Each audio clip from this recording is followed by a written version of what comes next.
Well, Goenka, thank you very much for joining us here at the Davos World Economic Forum with some of perhaps the richest people in the world around us. Can you tell us what place does spirituality have in a place like this? It is absolutely essential that the base of spirituality should be there. Otherwise, just earning money and having no peace of mind, the purpose of earning money is not served. So spirituality will help for these people to have a base of peace and harmony within. Well, there is an old adage that comes from spirituality. Apparently, Jesus said that it's easier for a camel to pass through the eye of a needle than it is for a rich man to enter the kingdom of heaven. Do you think it is possible for a rich man to be a good man? Good. Certainly it will be, provided they realize that the life that they are leading is certainly not a very ideal life. Because making money and having that big ego is all right just as a show to the public. But deep inside, there is no peace. I know with my own experience, every third day I have to take a sleeping pill, I have to take tranquilizers, and I know many of them, they're doing the same. Can you talk us through your own story, though? I mean, how many years of business did it take for you to realize that something wasn't right, that you wanted something more in your life? Fortunately, I was getting success in my early 20s. Early 20s, I was a very successful businessman, an industrialist, and very good relation with the government in Burma. All that ego, president of the Chamber of Commerce and Industry, lot of ego, a very ego-centered person. And that made me a very short-tempered person, all the time shouting on others and all that. And then repenting, I should not have said like this, I should have done like this. But that won't help. Every day something will happen which I don't like and I will lose my temper. There was no way out. Fortunately, because of all this, I developed a kind of migraine headache, a severe migraine headache, and there was no treatment for that. No painkiller would work. So the doctor started giving me morphia injection. Every 10-15 days I will get severe attack and they will give morphia. That went on for 3 or 4 years. Then doctors started saying that you will become morphia addict. So we don't have any painkiller. You keep going around the world for your business. Better forget business once and go around and find out some painkiller. They won't have treatment for migraine, but certainly they will have some painkiller and you will come out of this morphia. I went around the world. Here in Switzerland I stayed for about a month. Then Germany, England, USA, Japan, I had my own office. So long time there. Best doctors, lot of money, lot of time. Nothing could help me. Not even morphia, I could come out. And when I came back, a friend of mine, who later became the Chief Justice of the Supreme Court in Burma, at that time was Attorney General, very good friend. He advised me that this is a psychosomatic disease, and here is a technique. If you practice this, your mind will become more calm, tranquil, balanced, and the tension will go away. So this migraine also will go away. I was hesitating because I come from a very staunch Hindu conservative family, and here the technique is from Buddhist, and what will happen if I become Buddhist and I don't believe in soul or God? All those things are there. I kept on hesitating for some time. Later on I met my teacher, a very saintly person, and when he explained me that what he teaches is only morality, control of the mind and purification of the mind. That's all, no other philosophy. Well, it suited me well. So I said, let me give a try. One 10-day trial, and all those problems were solved. No more morphia, no more migraine. And not only that, the whole habit pattern started changing. The anger became less. Within 2-3 years, I was out of it. Ego became less. I was out of it. So that convinced me that this is a big contribution of India to the world. India had lost it now, but 2,500 years ago, it worked so well around the world, and so many people were benefited. And now it has given result to me. And nobody questions me about my religion. Nobody wants me to convert myself to Buddhism or this or that. If I am a Hindu, I am a Hindu. My teacher has nothing to do with conversion. So I started sending my friends, my relatives, a few hundred of them. They went there, same result. So it was so clear. It is pure science of mind and matter. Has nothing to do with any kind of dogma or blind faith or nothing.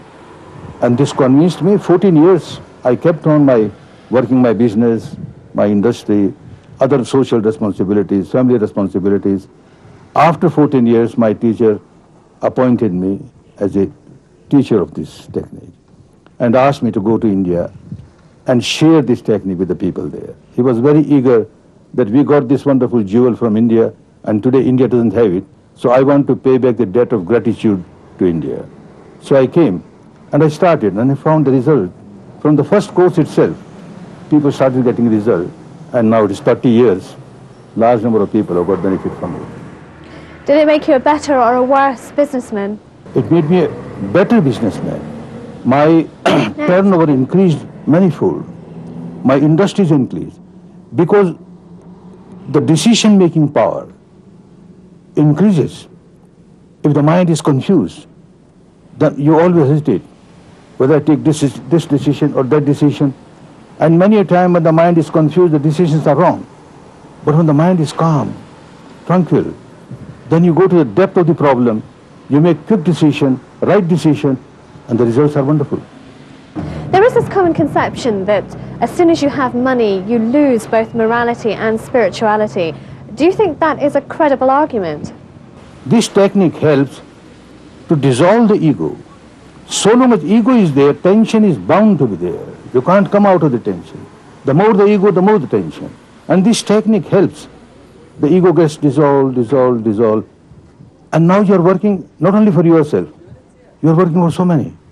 Whatever money I earn is, of course, for my maintenance, for the maintenance of my family, maintenance of all those who depend on me. At the same time, the whole society, there are people who need money. There are people who need education. So spontaneously these things come. Not with the ego, but just with compassion. Look, what's the use of earning money unless I make proper use of it for others? And this helped. What kind of people do you find are following you and taking up your message? All sorts of people are coming. Businessmen, of course, are coming.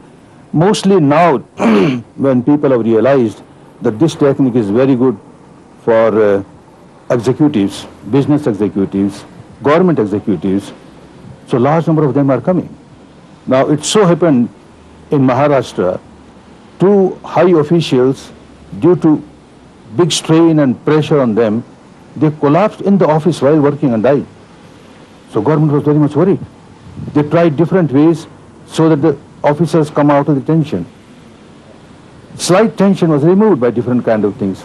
And then they tried Vipassana, and they found wonderful result. The officers who came, they reported. So Maharashtra government has now given an order that any officer can go to Vipassana and they will get 14 days leave with pay. And large number of them are coming now. People from judiciary, many judges have come. And the same thing, tension on the police is so much. So the police academy in Delhi, in Rajasthan, they Vipassana is a course for them. And like this it has started. It has started in prisons. Big change come to the hard criminals who are there, just after 2 or 3 courses. So the biggest jail is Tihar, where there are more than 9,000 prisoners. There is a regular center of Vipassana there. In Nasik there is a regular center of Vipassana. And like this there are many prisons where they have made compulsory Vipassana. We can't supply so many teachers. I have trained about 500 of them, but the demand is so much, we can't go. For a very long time, India has had this position of being some kind of spiritual gem in the world's crown. Do you think it deserves that label? No, I am sorry. Because the essence is lost. Talks are there, we have high philosophies, but the real practice lost. I know my own case. I was the leader of the Hindu community in Burma. I used to give many discourses on Gita, on Vedanta. In Gita we say Sthit Pragya, get established in Pragya. I will give a long lecture on Sthit Pragya. Coming back home, I felt so bad. I don't have a trace of Sthit Pragya in myself, and I talk so much like that. And I find the same thing with the people, because the practice is lost. So that is why when I got this practice, oh, this is applied Gita, this is applied Vedanta, not merely theory. They make us practice and get the result. India was high in spirituality because of the practice, not because of theory. Now, unfortunately, there is more theory than practice. So if this spreads, naturally, again, India will become a spiritual leader of the world. How do Westerners take to your teachings? Oh, they accept it so easily because the whole teaching is so scientific, so rational, logical, no blind faith is involved, and result-oriented. They get the result there. So they are coming in very large numbers. Well, you've actually been asked to speak to a number of august audiences here in Davos. What did they have to ask you? Well, the same thing, how this practice will help us. Like this evening, there will be a talk on anger. There's a big problem, especially rich people like me. When I was an ego-centered person, so much of anger was there.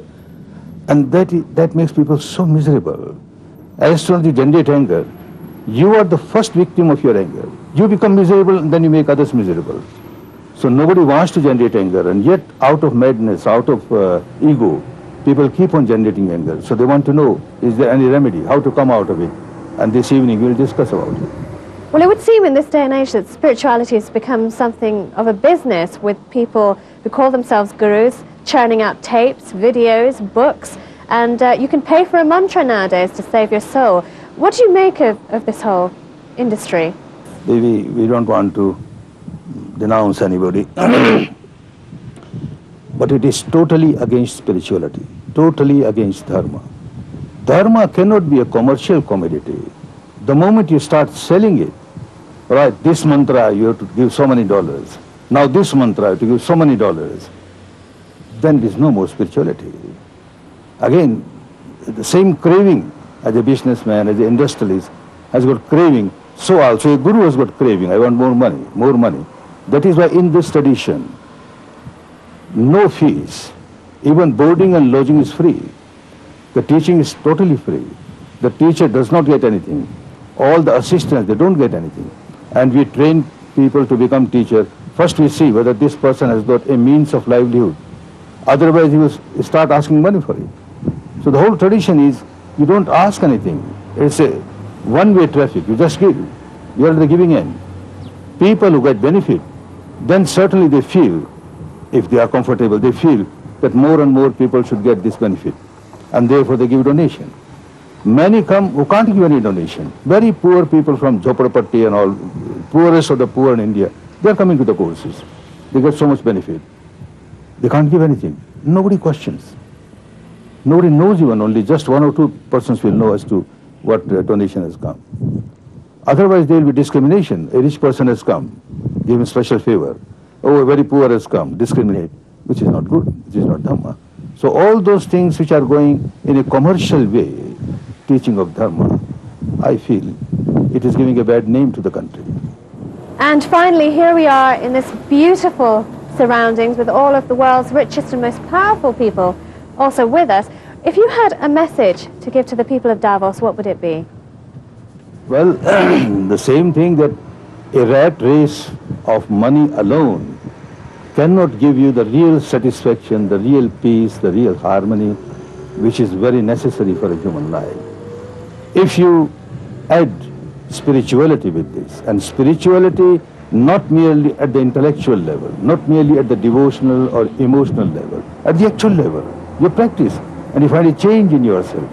Instead of having anger, hatred, ill will, animosity, you will have love, compassion, goodwill. A big change will come. That will be good for you and good for others. So this organization at Davos, if they join these two, it will be a contribution to the humanity. Goenka ji, thank you very much for joining us. We are happy.